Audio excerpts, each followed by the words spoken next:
क्या शम्स तबरेज कासमी साहब 2030 में एआईएमआईएम के टिकट पर बिहार के बाजपट्टी विधान। देखिए, सियासत में आने की मेरी कोई दिलचस्पी नहीं है, ना मैंने कभी सोचा है। ये जो बोल रहे हैं ना, अ, ये दस्तावेज बनकर रह जाएगा देखिए, ये। मुझे नीतीश कुमार मत बनाइए। राहुल गांधी कांग्रेस के पूर्व अध्यक्ष और वायनाड से सांसद हैं।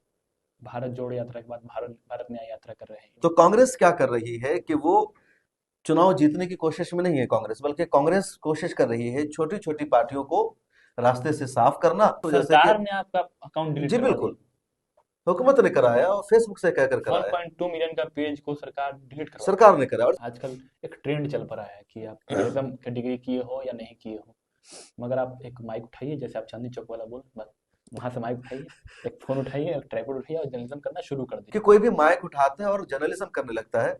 जर्नलिज्म दरअसल एक जुनून का नाम है, जज्बे का नाम। कि इंडिया मीडिया, सच में मीडिया की हालत खराब हो चुकी है या फिर ये जो अंतर्राष्ट्रीय एक साजिश है।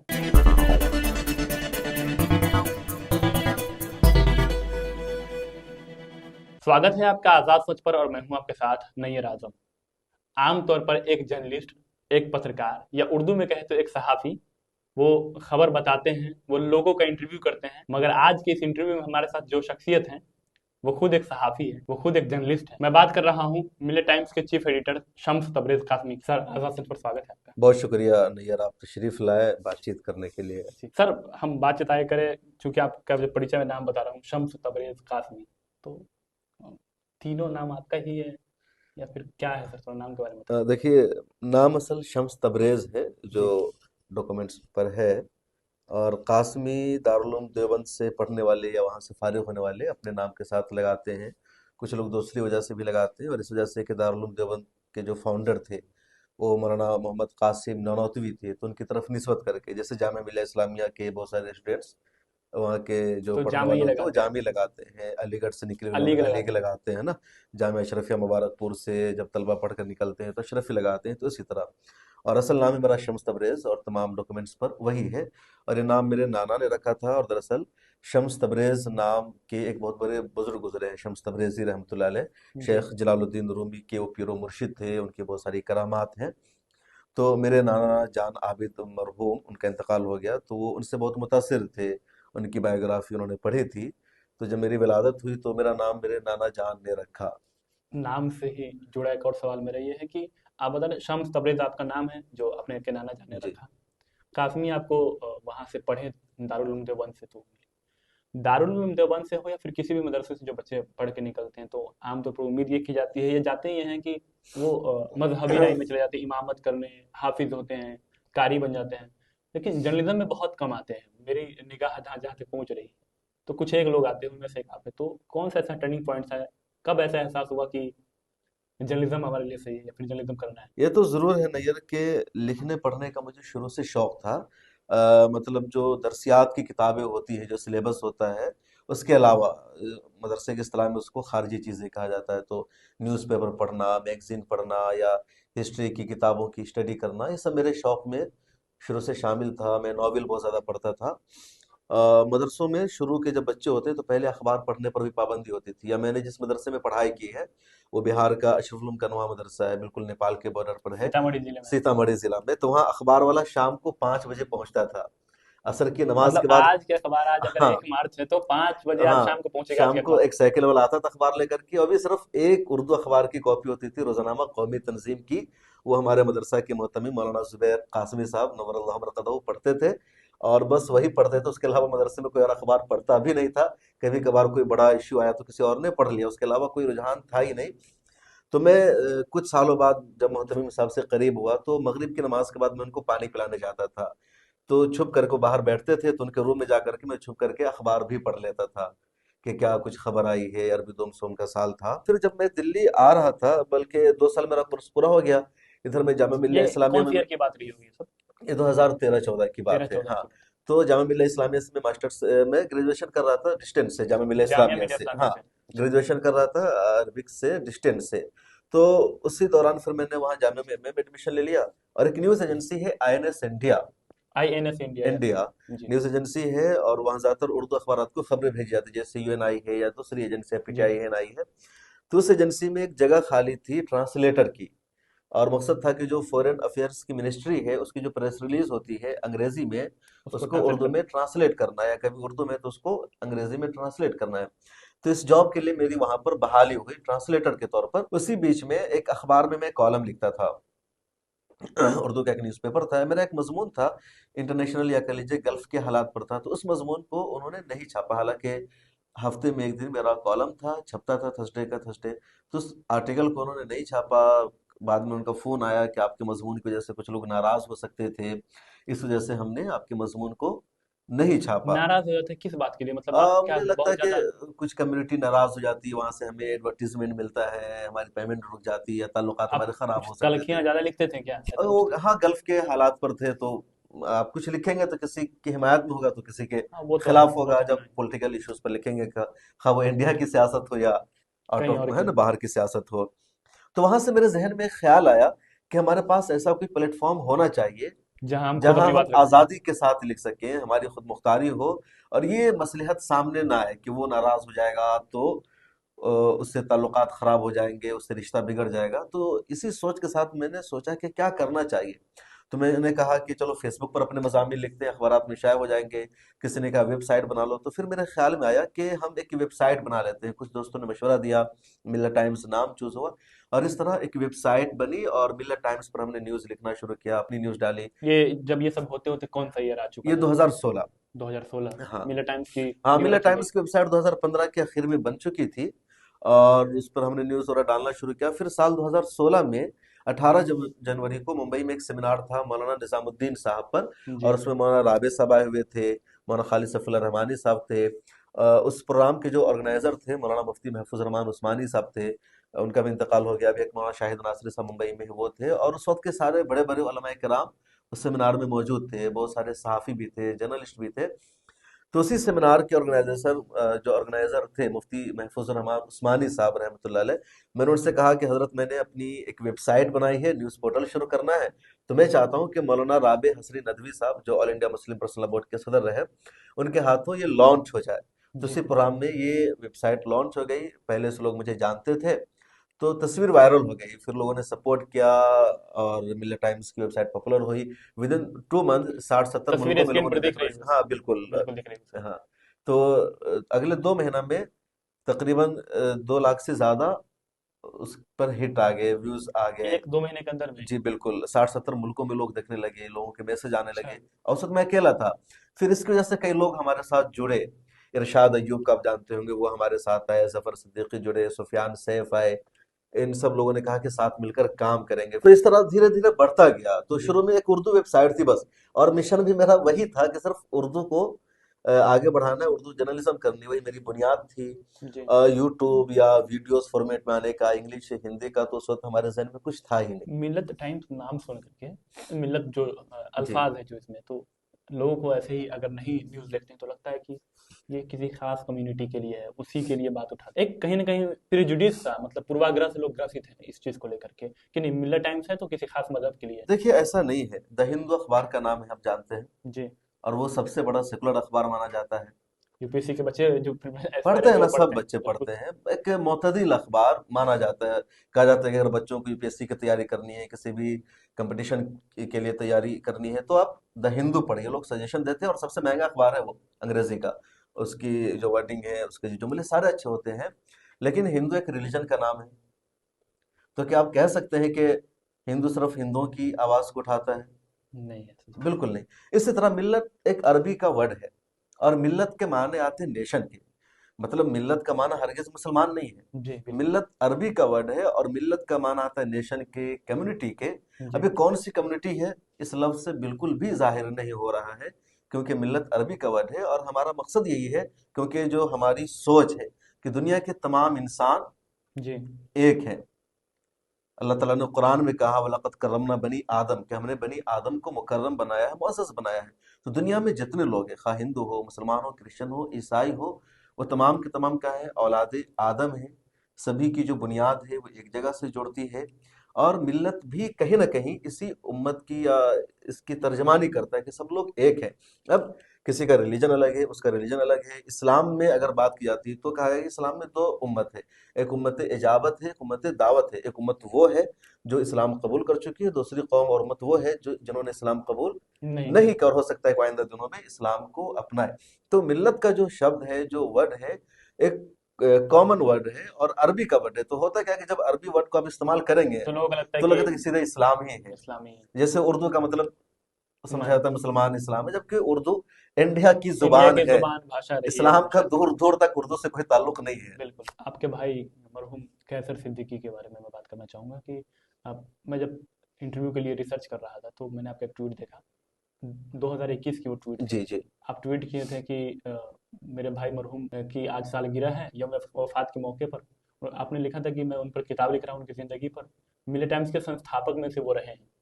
थोड़ा सा उनके बारे में बताइए, क्या हुआ था जो इतनी कम उम्र में उनकी वफात हो गई? हाँ, कैसर सिद्दीकी मेरे 6 साल मुझसे छोटे थे और बड़े अच्छे थे, ज़हीन थे। आपसे 6 साल छोटे हाँ, थे? मुझसे 6 साल छोटे थे वो। और मैंने जब मिलत टाइम शुरू किया तो अकेले शुरू किया, क्योंकि मेरा जो फैमिली बैकग्राउंड जी। है, जिस इलाके से मैं आता हूँ, वहाँ के लोगों की जर्नलिज्म में या इस तरह की सरगर्मियों में दिलचस्पी नहीं होती है। मैं भी आ गया, कोई पहले से प्लान नहीं होता, तो कहता ना कि बाप आपको पढ़ा रहा है बस या पढ़ा कुछ रहा है लोग कि आपको कुछ गाइड कर रहे हैं, तो इस फील्ड में जाना है, इस सेक्शन में जाना है, इस शोबे में। ऐसा मेरे ऐसा साथ कुछ नहीं तय था। नहीं था। बस पढ़ता गया, अपनी मर्जी से मैं मैदान को वो चुनता गया। मजरूर सुल्तानपुरी का शेर है कि मैं अकेला ही चला चला था जाने का जाने में कारवां। मंजिल मगर लोग लोग आते आते गए गए और और कारवां कारवां बनता बनता गया, गया। तो वैसी मैंने तरह। ऐसे ही शुरू किया। जी। हमारी फैमिली वालों को पता भी नहीं कि जर्नलिज्म और मीडिया क्या है, बस इतना कि टीवी चैनल अखबार इतना जानते हैं। मेरे वालिद साहब हालांकि उर्दू का न्यूज़पेपर पाबंदी से पढ़ते थे, वो अभी भी पढ़ते हैं अल्हम्दुलिल्लाह। तो मैंने शुरू किया, तो मेरे भाइयों की शुरू में दिलचस्पी नहीं थी।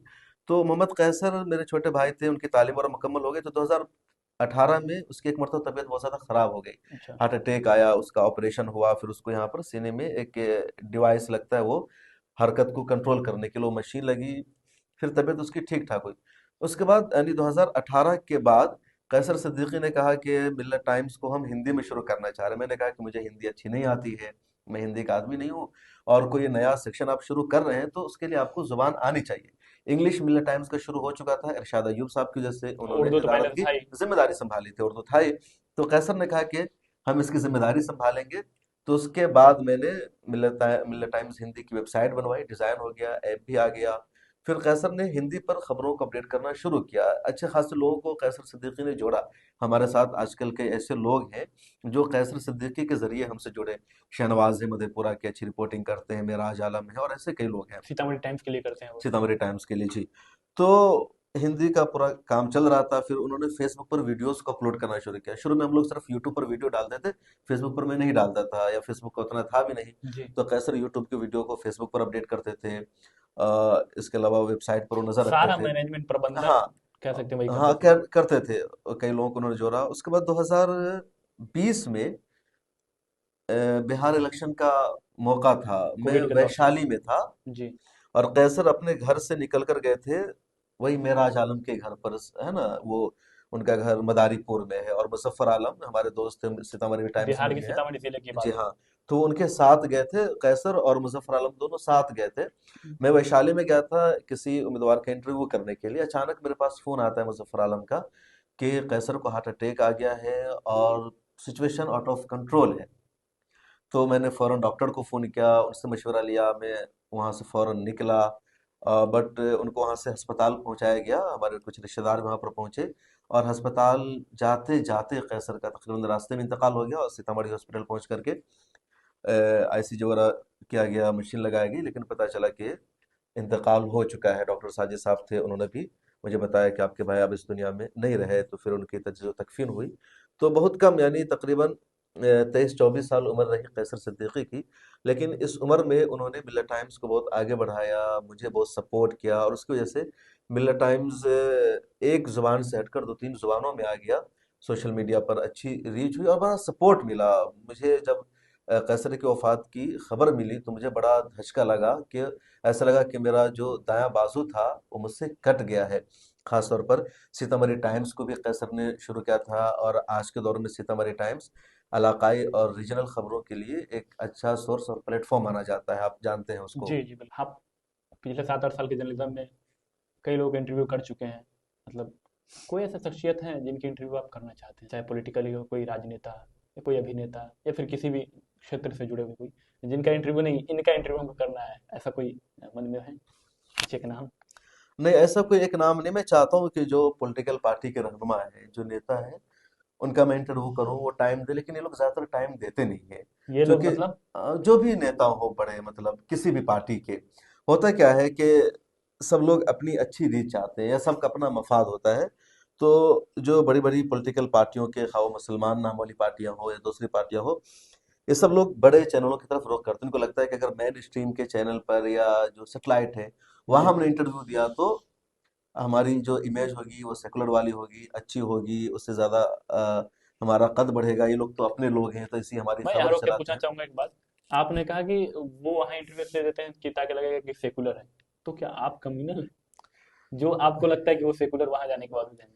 नहीं, कुछ लोग किसी के साथ नहीं जाना चाहते इस बुनियाद पर कि उनको लगता है कि उसके जाएंगे तो हम कम्युनल करार पाएंगे। हालांकि खुद उन पर कम्युनल होने का इल्जाम लगता है, धब्बा थोड़ा लगता है, सा वो नाम बदनाम बता होते दीजिए खोल हैं। करके, क्या कौन है ये? नहीं, नाम एक नहीं, ऐसे बहुत सारे लोग हैं मतलब। असदुद्दीन ओवैसी? नहीं, असद ओवैसी का मैं इंटरव्यू कर चुका हूँ। आपको इत्तला के लिए होनी चाहिए कि 2017 में ही अच्छा। असदुद्दीन ओवैसी साहब का मैंने इंटरव्यू किया था, और वो मेरी जिंदगी का पहला इंटरव्यू था। अच्छा। पहली मर्तबा मैंने अगर किसी के मुंह के सामने माइक रखा, सवाल किया, इंटरव्यू किया, तो वो असदुद्दीन ओवैसी बहुत है। और तगड़ा। साल 2017 की बात है, एक मीटिंग थी अख्तरुल इमाम, मतलब ये बात पहली मरतबा मैं पब्लिकली बिहार कह रहा प्रदेश हूँ। है जी। अख्तरुल इमान साहब जो बिहार के सदर है वो थे, डॉक्टर अब्दुल कादिर शम्स साहब सहारा के वो बड़े सहाफी थे, उनका इंतकाल हो गया, वो थे। आदिल हसन आजाद थे। तो कॉन्स्टिट्यूशन क्लब ऑफ इंडिया में जी। असदुद्दीन ओवैसी साहब ने सरकर्दा सहाफियों के साथ एक मीटिंग की। तो उस मीटिंग में मैं भी था और भी कई लोग थे, अख्तरुल ईमान साहब थे। तो उसी मीटिंग में पहली मर्तबा मेरे पास एक चाइनीज माइक था, मतलब वो 400-500 का चांदनी चौक पर बिकता है ना, जी जी। वो वाला माइक था। उसी में उल्टा सीधा मैंने लोगों को प्रिंट करके लगाया था, 2017 की बात है। हाँ, और यूट्यूब का या वीडियोस का कुछ एक्सपीरियंस था ही नहीं मुझे। 7-8 साल पहले की तो बात है। मैंने ऐसे ही खड़े होकर उनसे इंटरव्यू कर लिया। अब उस इंटरव्यू में मैं कैमरा को सही से फेस तक नहीं कर पा रहा हूँ, मेरा मुंह नीचे लटका हुआ है, मैं उनसे इंटरव्यू कर रहा हूँ। वैसे साहब कैसी लंबा कद है, तो हाँ। उनके मैं यहीं पर हो रहा हूँ। तो मैंने उनका उसके बाद इंटरव्यू कभी दिया। अप्रोच नहीं किया आप, क्या असदुद्दीन ओवैसी हो या फिर मुस्लिम जितने भी लीडर हो, गुलाम नबी हाँ। आजाद हो, इधर एक नए इमरान प्रताप गढ़ी हैं, इन सबको कभी अप्रोच नहीं किया? या फिर इनके अलावा जो बीजेपी से हैं, जो भी बड़े लीडर हैं, जो दिल्ली में रहते हैं, दिल्ली में तो सब मिल जाएंगे, प्रधानमंत्री भी आ देखिए, जाते हैं। मैंने अप्रोच किया लेकिन वो लोग टाइम नहीं देते। अब मेरे साथ क्या होता है कि मैं एक मतलब ख्याल आया कोई इशू है, इनका इंटरव्यू करूँ, मैसेज करता हूँ। अब ये टाल देते हैं, अच्छा कल कीजिए, परसों कीजिए। अब जब बार बार ये लोग टालने लगते हैं ना, तो इतना टाइम नहीं होता कि मैं इनके पीछे पड़ा रहूं। फिर मैं सोचता हूँ कि क्या है जरूरत है इनका इंटरव्यू करने की, जब ये मुझे अच्छी तरह रिस्पॉन्स नहीं दे रहे हैं या एक टाइम में बात नहीं कर रहे। अब जो लोग वन टाइम में रिस्पॉन्स सही दे देते हैं, मैं उनका इंटरव्यू जरूर करता हूँ। जो लोग वन बिल्कुल। टाइम में रिस्पॉन्स नहीं देते या टालते हैं, तो मैं भी ठेर देता हूँ कि मुझे इनके इंटरव्यू करने की जरूरत थोड़ा सोचते रहे, जैसे नहीं है। हमारी हाँ आपसे बात हो रही थी तो जी। आपने वन टाइम में रिस्पॉन्स किया। अब वो ऐसी साहब है, मैं जी। इनसे कई मौका पर कांटेक्ट करता हूँ, और अब इनका रिस्पॉन्स नहीं आता है, फोन जी। रिसीव नहीं होता। कभी इनके जराए से, मतलब जो इनके स्पोक पर्सन हैं या जिनको पार्टी के लीडर्स हैं, उनसे मैं बात करने की कोशिश करता हूँ, वो इन तक मैसेज पहुंचाते हैं, और फिर कोई जवाब नहीं आता। बीच में मैं भी सुस्त पड़ जाता हूँ। मैं भी, मुझे भी लगता है कि चलो काफी मसरूफ आदमी है, क्या ही मैं तंग करूँ। अगर उनको मुनासिब नहीं लगता मेरा इंटरव्यू देना तो कोई मसला नहीं है। या गुलाम नबी आजाद का तो एक दो प्रोग्राम में मैंने इंटरव्यू किया है, ऐसे नहीं किया। कन्हैया कुमार से मैंने अप्रोच किया इंटरव्यू के लिए, खुद मुस्लिम लीडरों आपने से किया। कोशिश किया है, हाँ, ये अलग कोशिश बात है कि किया, नहीं इमरान कर। प्रतापगढ़ी से भी मैंने कोशिश की। कई मरतबा मिले टाइम्स पर उनका इंटरव्यू आया भी है। असरार ने 2 बार मिले टाइम्स के लिए इंटरव्यू किया है, शायान ने किया है, जाकिर अली त्यागी ने मिले टाइम्स के लिए इमरान प्रतापगढ़ी का इंटरव्यू किया। तो मैंने बजाते खुद नहीं किया, लेकिन हमारी टीम के लोगों ने इन लोगों का अप्रोच किया इंटरव्यू था। किया है, किया। अप्रोच किया है, जहां मौका मिलता है कर लेते हैं। जर्नलिज्म के सिचुएशन पर थोड़ा बात करते हैं कि रिपोर्टर्स विदाउट बॉर्डर अंतर्राष्ट्रीय एक संस्था है जो दुनिया भर में मीडिया की आज़ादी कितनी है इसको मापती है, वो चेक करती है हर साल। 2021 का इसका रिपोर्ट कहता है कि भारतीय मीडिया जो है 180 देशों की सूची में 142वें नंबर पर थी, जो कि बहुत खराब है। हम्म। लेकिन उससे भी ताज्जुब तब होती है कि जब 2022 का रिपोर्ट आता है तो उसमें 150वें नंबर पर खिसक करके आ जाता है। और आज जब हम इस इंटरव्यू को रिकॉर्ड कर रहे हैं, 2024 चल रहा है, तो 2023 का रिपोर्ट ये कहता है कि जो भारतीय मीडिया है वो 180 देशों की सूची में 161वें नंबर पर। आप जर्नलिज्म में, आप हिंदुस्तान में रहकर जर्नलिज्म कर रहे हैं, what do you think about it कि इंडिया मीडिया सच में, मीडिया की हालत खराब हो चुकी है या फिर ये जो अंतर्राष्ट्रीय एक साजिश है? आप क्या कहना चाहेंगे? नहीं, मीडिया सच में खराब है। अब इंडियन मीडिया का लेवल देखिए कि दुनिया के किसी भी मुल्क में जहां जमहूरियत है, डेमोक्रेसी है, जहां जमहूरियत और डेमोक्रेसी है, हम उसकी बात नहीं करेंगे। तो जी। जिस मुल्क में भी डेमोक्रेसी और जमहूरियत है, क्या वहां की मीडिया को आपने देखा है कि मीडिया ने हुकूमत से सवाल पूछने के बजाय अपोजिशन पार्टियों से सवाल पूछना शुरू किया हो? अमेरिका का अखबार है न्यूयॉर्क टाइम्स, वाशिंगटन पोस्ट, वो अपने सदर से सवाल करता है, जो मौजूदा सदर है। पिछले दिनों जब ट्रंप अमेरिका के सदर थे, जी तो वाशिंगटन पोस्ट उनके एक एक झूठ को काउंट कर रहा था। जी जी बिल्कुल। और अब जब ट्रंप हुकूमत में नहीं, ऑपोजिशन में है, इलेक्शन लड़ने की तैयारी कर रहे हैं, तो वहां का अखबार ट्रंप के खिलाफ ज्यादा नहीं लिखता, बल्कि जो बाइडेन की पॉलिसियों पर सवाल उठाता है। गजा में इसराइल का हमला हो रहा है, तो वहां के अखबार लगातार अपने ही मुल्क की पॉलिसी पर तनकीद कर रहे हैं। क्या आप इंडिया में देखते हैं, आपको नजर आता है कि कहीं भी जो बड़े बड़े अखबार कहलाते हैं, जो बड़े बड़े मीडिया हाउसेज है, टीवी चैनल है, उन्होंने हुकूमत से सवाल पूछा हो, हुकूमत पर कोई तनकीद की हो, या प्रेस कॉन्फ्रेंस करने का मुतालबा किया हो? यहाँ सवाल पूछा जाता है अपोजिशन से, यहाँ सवाल पूछा जाता है हुकूमत के खिलाफ जो पार्टियां हैं उनसे, यहाँ सवाल पूछा जाता है माइनॉरिटीज से या कमजोर तबका से। तो यही वजह है कि इंडियन मीडिया का जो लेवल है बहुत डाउन हो चुका है। चंद लोग बचे हैं जो सोशल मीडिया के सहारे हुकूमत से सवाल पूछते हैं या हुकूमत के कामों पर तनकीद करते हैं, और उनके खिलाफ भी एक्शन लिया जाता है। सोशल मीडिया पर एक्शन लेने का बड़ा आसान तरीका हो गया है, क्योंकि जो फेसबुक, यूट्यूब या ट्विटर जैसी बड़ी बड़ी कंपनियां हैं, तो इन कंपनियों पर चाइना में पाबंदी लगी हुई है। उसके बाद चाइना के बाद सबसे ज्यादा आबादी वाला जो देश है वो इंडिया है। तो यहाँ इनके लाखों करोड़ों या मिलियंस में कह लीजिए कस्टमर्स है, फॉलोवर्स है। अब अगर इंडिया भी इन एप्लीकेशन पर बैन लगा देगा, तो उन कंपनियों का बहुत बड़ा खसारा हो जाएगा। तो अब इंडियन हुकूमत क्या करती है, जिस सोशल मीडिया के अकाउंट से खतरा होता है, उसको लगता है कि नुकसान पहुंच रहा है, तो उस अकाउंट को ही बैन करवाया जाता है, उसकी जी रीच रुकवाई जाती है। और जी लगातार इंडिया में हो रहा है, और ये कंपनियां अब मजबूर है भारत सरकार की बात मानने को। खुद मिलर टाइम्स का फेसबुक पेज था, 1 मिलियन से ज्यादा फॉलोअर्स थे। हुकूमत ने फेसबुक से कह करके उसको डिलीट करा दिया। मैंने पूरी कोशिश की है, जवाब मिला कि सरकार ने कराया है, तो हम इसमें कुछ नहीं कर सकते। और इस वजह से कि सरकार ने आपका अकाउंट डिलीट जी करवा दिया? बिल्कुल, हुकूमत ने कराया और फेसबुक से कहकर कराया। 1.2 मिलियन का पेज को सरकार डिलीट करवा दी? सरकार ने कराया, और इस वजह से कि जब दिल्ली में दंगे हुए थे, तो उस दंगों की मिलर टाइम्स ने ग्राउंड पर जाकर रिपोर्ट की थी। एक एक वीडियो दिल्ली दंगों की मिलर टाइम्स के फेसबुक पेज पर 50-50 मिलियन देखी गई थी। तो एजेंडा एक्सपोज हो गया। तो जो मस्जिदें जलाई गई थी उसको हमने दिखाया था कि किस तरह दंगाइयों ने मस्जिदों को जलाया है। तो उस पेज को डिलीट कराया गया।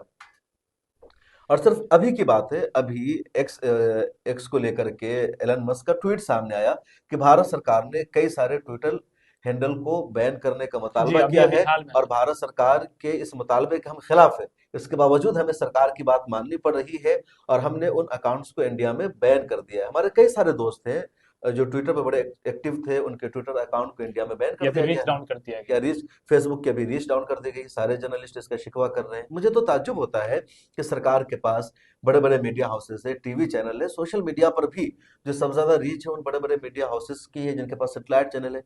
तो चंद मुट्ठी भर जो लोग हैं, जिनके 1 मिलियन 2 मिलियन सब्सक्राइबर है भारत में, जब 140 करोड़ की आबादी है, तो वहाँ 1 मिलियन 2 मिलियन या 10 मिलियन वाले यूट्यूब की कोई हैसियत नहीं रह जाती है। लेकिन इन लोगों से भी भारत सरकार डरती है, इनके चैनल को डिलीट करा देती है, इनकी रीच को रुकवा देती है।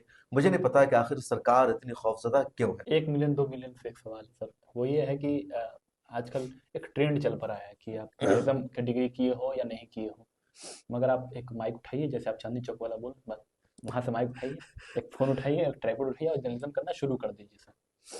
क्या लगता है कि जर्नलिज्म की इन सब चीज़ों के आने की वजह से जर्नलिज्म का जो स्टैंडर्ड था वो गिरा है, डाउन हुआ है, या फिर नहीं, अभिव्यक्ति की आज़ादी बढ़ी है, फ्रीडम ऑफ स्पीच बढ़ी है? देखिए, कोई भी रेवोल्यूशन आता है, इनकलाब आता है, तो उसमें कुछ अच्छाई भी होती है और उसका कुछ मिस यूज भी किया तो जाता आप है। इसको रेवोल्यूशन के नजरिए से देखते हैं? हाँ बिल्कुल, ये सोशल मीडिया की वजह से रेवोल्यूशन आया है, इनकलाब आया है, लोगों का शोर बेदार हुआ है। अब पहले क्या था कि आपको कोई खबर देनी है, कहीं कोई हादसा हुआ है, तो मीडिया की मोनोपोली थी। वो अखबार आपकी खबर छापेगा, तभी आपके जुल्म के बारे में दुनिया को पता चलेगा, वरना किसी को पता नहीं नहीं चल चलेगा। पाएगा। अखबार ने खबर छापा, टीवी ने और दिखाया, डिले भी खबर आती थी, और बहुत डिले लेट होता होती था। तो मजलूमों की आवाज नहीं पहुंच पाती थी, लोगों पर अत्याचार होता था। और अब कहते हैं ना, जो पंचायती राज था, थी। जी कोई कोई किसी को सता रहा है, किसी का इस्तेसाल कर रहा है। सोशल मीडिया के आने के बाद इस सब का खात्मा हो गया है। लोगों के हाथ में मोबाइल है, किसी के साथ कुछ होता है फौरन सोशल मीडिया पर वो चीज आती है। और इसी वजह से अच्छे अच्छे पॉलिटिशियन, अच्छे अच्छे डाकू गुंडे, या जो अपने आप को दबंग कहते हैं, वो जेल में जा चुके हैं, या उनके खिलाफ कार्रवाई की जाती है, उनके खिलाफ मगर कई बार एफआईआर दर्ज ऐसा होता होती है है कि sir social fake media. News भी फैलाया जाता है, इस वजह से दंगा भी भड़क जाता है। देखिए, फेक न्यूज सिर्फ सोशल मीडिया के जरिए नहीं फैलती है, टीवी चैनल पर भी फेक न्यूज आता है, अखबारात में भी फेक न्यूज छपती है। कुरान ने आज से 400 1400 साल पहले कहा था, या अय्युहल्लज़ीना आमनू इन जाअकुम फासिकुन बिनबइन फतबय्यनु, कि ईमान वालो अगर तुम्हारे पास कोई फासिक खबर लेकर आता है तो पहले उसकी तस्दीक कर लो, ताकि तुम गुमराही में न पड़ जाओ, गलत रास्ते पर न पड़ जाओ। तो जी मतलब फेक बेशक। न्यूज हर जमाने में रहा है। कुरान की मैंने एक मिसाल दी है। तो फेक न्यूज हर दौर में है। आपको नहीं लगता कि टीवी चैनल पर गलत खबरें छपती है? कल ही की खबर है कि national broadcasting and digital standard authority ने नव भारत टाइम्स पर 1 लाख रुपए का जुर्माना लगाया है। न्यूज 18 इंडिया पर 50,000 रुपए का जुर्माना लगाया है। आज तक को सख्त वार्निंग दी है, इस वजह से कि इन लोगों ने उल्टी सीधी खबरें दिखाई थी। शारदा वालकर केस में एक कम्युनिटी को, मुसलमानों को बदनाम किया था, जहर अफशानी की थी। तो फेक न्यूज हर प्लेटफॉर्म पर चलता है। सोशल मीडिया पर थोड़ा सा ज्यादा हो गया है। लेकिन आप अंदाजा लगाए कि जब टीवी चैनल वाले गलत खबरें दिखाते हो, अखबारात वाले गलत खबरें दिखाते हो, मोहम्मद जुबैर के ट्विटर हैंडल का आप देखते होंगे, रोजाना वो दो चार टीवी दो चार नहीं, चैनलों का ज्यादा करते स्क्रीनशॉट हैं। लगाते बिल्कुल हैं बिल्कुल और बिल्कुल। कहते हैं कि गलत खबर दिखाई गई है। जी तो फेक न्यूज सिर्फ सोशल मीडिया का इशू नहीं है। कुछ लोग ना सोशल मीडिया को बदनाम करने के लिए इस तरह की बातें फैलाते हैं। जो असल आपका सवाल था जी कि कोई भी माइक उठाता है और जर्नलिज्म करने लगता है। जर्नलिज्म दरअसल एक जुनून का नाम है, जज्बे का नाम है। अगर आपके अंदर जुनून है, अगर जी। आप रातों की नींद को कुर्बान करने का जज्बा रखते हैं, अगर आप ऑन द स्पॉट पहुंचने की सलाहियत रखते हैं, अगर आप आराम तलब नहीं है, तो आप जर्नलिज्म कर सकते हैं। लोगों के मसाइल को दुनिया के सामने पेश कर सकते हैं, आवाज उठा सकते हैं। और उसके लिए कोई जरूरी नहीं कि आपके पास बहुत बड़ा प्लेटफॉर्म हो। अपने तालीम हासिल करो। तालीम हासिल करना अच्छी बात है कि बेसिक चीजों का नॉलेज हो जाता है, इंफॉर्मेशन मिल जाती है ना। सलीके से इंसान काम करता है। लेकिन अगर किसी के अंदर जज्बा है, जुनून है, तो ऐसे भी कर सकता है। अभिव्यक्ति की आजादी भी है, फ्रीडम ऑफ एक्सप्रेशन भी है, और इससे आम लोगों को मदद मिलती है। अब देखिए ना, पहले छोटे छोटे गाँव में, जिलों में जो मामला होता था उसकी खबर नहीं आ पाती थी। अब सोशल मीडिया की वजह से हिंदुस्तान के जिस कोने में भी कोई मामला होता है, खबर आ जाती है। हम्म। एक गांव की छोटी सी खबर धीरे धीरे बड़ी खबर बन जाती है। खबर कैसे बड़ी बनती है? पहले एक गांव का रिपोर्टर उसको रिपोर्ट करता है, फिर जिला का रिपोर्टर करता है, फिर उसको ट्वीट किया जाता है, फिर मजबूर होकर टीवी चैनल वाले भी उस खबर को दिखाते हैं जो इग्नोर करते थे। अभी ताजा वाकया है, राजस्थान के कोटा में एक गांव है खुजूरी। वहां एक स्कूल के 3 मुसलमान टीचर को सस्पेंड कर दिया गया। इल्जाम लगाया गया कि इन तीनों टीचर ने वहां बच्चों को मुसलमान बनाया। ये वो तब्दीली मजहब यानी धर्मांतरण कराते थे, और टोपी पहनाया था उन्होंने हिंदू बच्चों को। जबकि वहां के हिंदू टीचर, वहां के तमाम बच्चे धरना दे रहे थे, प्रोटेस्ट कर रहे थे कि झूठा इल्जाम है, प्रशासन ने गलत आरोप लगाया है। क्योंकि जो टोपी वाली वीडियो है वो एक प्रोग्राम हुआ था परफॉर्मेंस के, सब धर्म सम्मान को लेकर के। इसी तरीके से एक अलग मामला था, किसी लड़की ने उस स्कूल में तालीम हासिल की थी। अब उस लड़की ने एक मुसलमान लड़के से शादी की, उसने इस्लाम कबूल कर लिया। उस लड़की के रिलीजन के कॉलम में गलती से इस्लाम लिखा हुआ था, और उस टीचर ने लिखा भी नहीं था, किसी और टीचर ने बल्कि फॉर्म लड़की खुद भरती है, उसके गार्जियन भरते हैं। टीचर प्रिंसिपल का उससे कुछ लेना देना नहीं। लेकिन उसमें 3 टीचर थे, तो उन तीनों टीचर को हुकूमत ने सस्पेंड कर दिया कि इन्हीं लोगों ने ऐसा किया। अब उस मामले को मिल्लत टाइम्स ने रिपोर्ट किया। छोटी सी खबर थी, उनके भाई ने, उनके लोगों ने मुझे बताया। उसके बाद द क्विंट में स्टोरी आई। आज मैंने देखा कि इंडियन एक्सप्रेस ने उस पर स्टोरी किया है। तो धीरे धीरे जब ये सोशल मीडिया की ताकत हाँ, है। तो सोशल मीडिया की ताकत है, आवाज आप पहुंचती इसको है। सही मानते हैं हाँ, कि ठीक है? अब उसमें अवाम को ये करना है, देखने वालों का शूर बेदार हो चुका है, तो अवाम को ये फैसला करना है कि आपको क्या देखना है, क्या नहीं देखना है, किस चैनल को सब्सक्राइब करना है, किसको नहीं देखना है। क्योंकि अच्छी चीजों के साथ बुरी चीजें भी होती है। तो सोशल मीडिया का आजकल कुछ लोग मिसयूज भी कर रहे हैं, उससे नफरत को फैलाते हैं, जरफशानी करते हैं, उल्टी सीधी बातें करते हैं, या जर्नलिज्म के जो इथिक्स हैं, जो उसूल है, उसके खिलाफ जाकर रिपोर्टिंग करते हैं। कुछ लोग मुर्गा लड़ाने का काम करते हैं। तो देखने वालों को चाहे कि उसको क्या देखना है, क्या नहीं देखना है। लेकिन सोशल मीडिया गलत नहीं है। राजनीतिक सवाल ये है कि राहुल गांधी कांग्रेस के पूर्व अध्यक्ष और वायनाड से सांसद हैं। भारत जोड़ो यात्रा के बाद भारत भारत न्याय यात्रा कर रहे हैं, इंडिया गठबंधन बना चुके हैं, कई पार्टियों को साथ में ला चुके हैं। दूसरी तरफ नरेंद्र मोदी का एक चेहरा है जिसके हम्म। बारे में कहा जाता है मोदी की गारंटी, मतलब पूरी होने की गारंटी, वो खुद कहते हैं पार्लियामेंट में खड़े होकर के। इधर राहुल गांधी तो गठबंधन कर चुके हैं, ओवैसी साहब अपना कर रहे हैं कोशिश हर जगह पर जाकर। 24 का चुनाव करीब है, आप ग्राउंड पर जा रहे हैं, आप खबरों से अपडेट रहते हैं। आप अपने नजरिए से क्या कहना चाहेंगे? क्या देख रहे हैं आप? किन की सरकार आ रही है, या फिर राजनीतिक जो आपकी सोच है वो कहाँ तक पहुंच रही है? क्या आप मतलब कहना चाहेंगे इस पर? देखिए, 2024 का इलेक्शन बहुत नजदीक आ गया है, और इंडिया अलायंस बहुत अच्छा बना था। उसमें कुछ कमी हुई है, नीतीश कुमार ने कुछ नुकसान भी पहुंचा है। लेकिन मुझे लगता है कि जो लड़ाई है वो मुश्किल होगी, टफ होगी। कांग्रेस सरकार में आए या बीजेपी सरकार में आए, लेकिन जो भी पार्टी इख्तिदार में आएगी, ज्यादा मार्जिन के साथ नहीं आ पाएगी। मतलब जो 303 वाला, जो हाँ, 370 वाला जो चल रहा है, दावा बिल्कुल चल नहीं रहा है, वो सब होगा। नहीं होगा। बिल्कुल वैसा नहीं होगा। कांग्रेस को थोड़ा सा और तवज्जो देना होगा। जो कुछ छोटी छोटी पार्टियां बची हुई है, कांग्रेस को चाहिए कि कुर्बानी दे, उनके दो अलायंस दो में चार नाम। शामिल करे। सोशल मीडिया का जमाना भी, बात चल रही थी, हाँ नहीं, वायरल हो जैसे जाते वीडियो से, नाम बता उत्तर दीजिए कहीं, प्रदेश हो में सकता है पहुंच जाए वीडियो वहां उत्तर तक। प्रदेश में मायावती की पार्टी है, उनको अपने अलायंस में शामिल करना चाहिए। अच्छा। असम में मौलाना बहन जी तो बदरुद्दीन आना ही नहीं अजमल चाह रही की, है। नहीं ये कोशिश भी करे ना, ममता बनर्जी भी नहीं आना चाह रही थी, आखिरकार वो आई जी, तो कोशिश। इनको भी कोशिश करनी चाहिए, लेकिन ये नहीं ला रहे हैं क्योंकि अखिलेश यादव नाराज हो जाएंगे। तो इनको लगता है अब उत्तर प्रदेश इतना बड़ा सूबा है और उसमें सिर्फ 3 पार्टियां अलायंस में शामिल थी, एक पार्टी अब निकल चुकी है, जयंत जयंत यादव की चौधरी की पार्टी। पार्टी। जयंत चल तो रही। अब अखिलेश यादव और अखिलेश यादव और क्या नाम, कांग्रेस। कांग्रेस अब बस। उत्तर प्रदेश में सबसे ज्यादा हिंदुस्तान की आबादी है, सबसे ज्यादा लोकसभा की की सीट सीटें हैं उत्तर वहां पर। प्रदेश में 80 सीटें हैं। और इतने बड़े सूबा में सिर्फ 2 पार्टी, हिंदुस्तान में मल्टी पार्टी सिस्टम है, उत्तर प्रदेश में 10 पार्टी। अब इतने बड़े स्टेट में सिर्फ 2 पार्टी के हाथ में इंडिया अलायंस की सीटें होगी, तो यकीनी तौर पर वोटों का बिखराव होगा, कांग्रेस का नुकसान होगा, अलायंस का नुकसान होगा। बहुत सारी यहाँ पार्टियां हैं। तो कांग्रेस को भी, समाजवादी पार्टी को भी अपना दिल बड़ा करना चाहिए। इनको अगर वाकई में मुकाबला करना है योगी आदित्यनाथ का, नरेंद्र मोदी का, बीजेपी का, तो इनको और कुर्बानी देनी होगी, छोटी छोटी पार्टियों को भी शामिल करना होगा। अखिलेश यादव या समाजवादी ने 63 सीटें ले ली उत्तर प्रदेश में, अब 50 सीटों पर लड़िए। 2 सीट वहाँ ओवैसी की पार्टी को दीजिए, वहाँ और भी पार्टियां उनको दीजिए, मुख्तलिफ जो लोगों की पार्टियां उनको मिलाइए। तो इस तरह अब 50 सीट पर भी अगर समाजवादी पार्टी लड़ती बहुत है, अब कुछ अब 63 पर ही लड़ेंगे, तो मतलब कांग्रेस को इंडिया, हमने। मतलब इंडिया की सरकार नहीं आ रही, फाइट देगी अच्छे से, लेकिन ये है कि सरकार नहीं आएगी, ये देखिए कहना चाह रहे हैं। सरकार किसकी बनेगी मैं ये नहीं कह सकता, लेकिन इंडिया अलायंसेस की सरकार बन सकती है अगर वो अपना दिल बड़ा करे, छोटी छोटी पार्टियों को अपनी यहाँ जगह दे।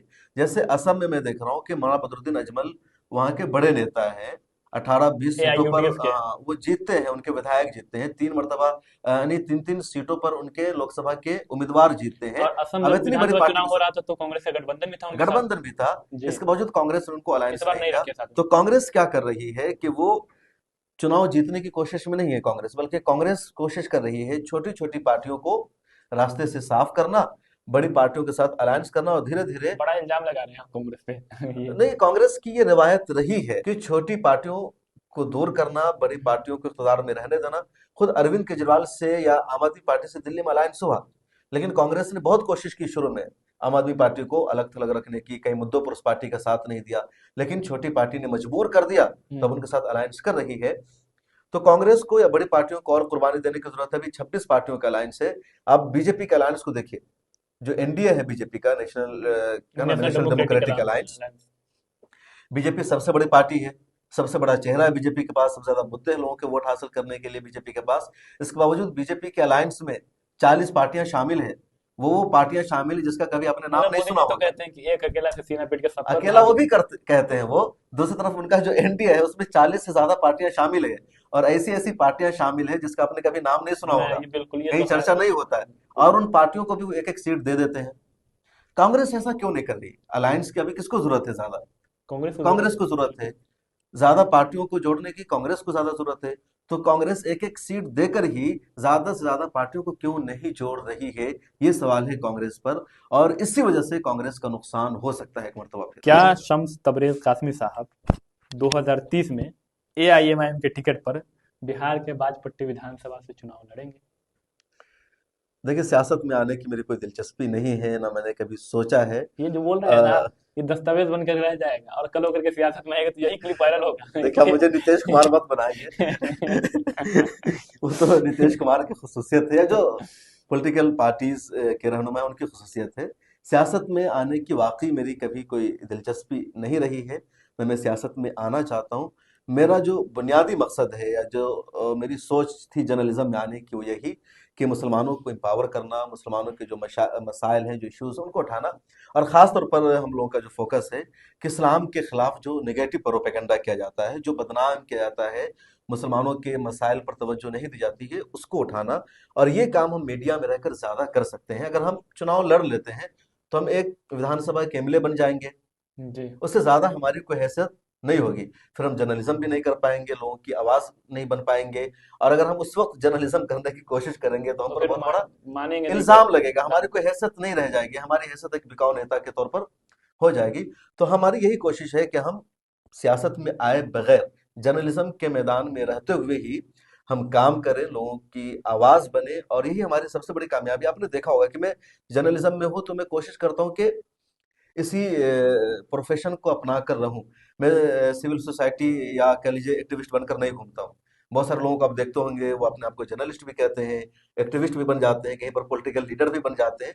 लेकिन मेरी कोशिश होती है कि मैं जर्नलिस्ट बनकर ही रहूं। बस वही। इसलिए मैं कहीं आप अपने आप को एक्टिविस्ट बनकर भी नहीं जाता हूँ, जी। या कोई दूसरे प्रोफेशन में मैं कदम नहीं रखता हूँ। मैं मौलाना हूँ, लेकिन उसका भी मैं खुलेआम अपने मीडिया के तौर पर इजहार नहीं करता हूँ, ताकि पहचान इसी तरह रहे।